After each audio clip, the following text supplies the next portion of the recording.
Good morning, folks, and happy rainy Monday to you. I hope and pray you're doing well as you get up and about this day, and I hope and pray that you experience God's blessings throughout this day. It's wonderful to see all of you yesterday as we celebrated the second Sunday of Advent, and I want to give a special thank you to the Metz family.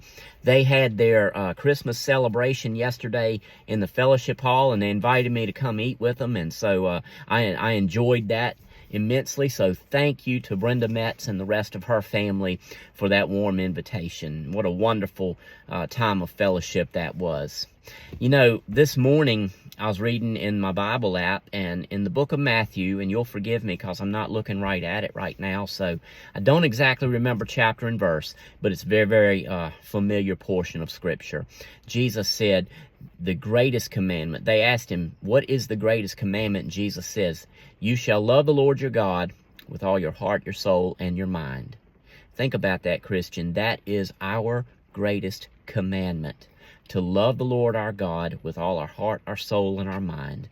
You know, I say a whole lot of times that God's love is unconditional, and it is. Unconditionally, He gave His Son, Jesus Christ, to be our salvation. He cared enough to send the very best.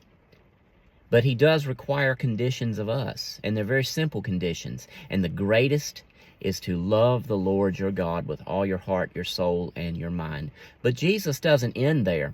He says, and the second is like unto it, love your neighbor as yourself. Christian, we talked yesterday about the fact that with the coming of Jesus Christ, many of the gifts that God had promised the world were fulfilled.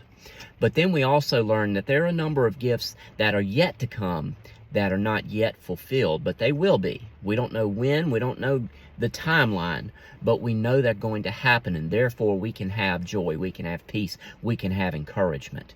But you know what? Since those things are not yet come to fruition and we have to deal with this world that we deal with, we can still mirror the love of God to the world around us.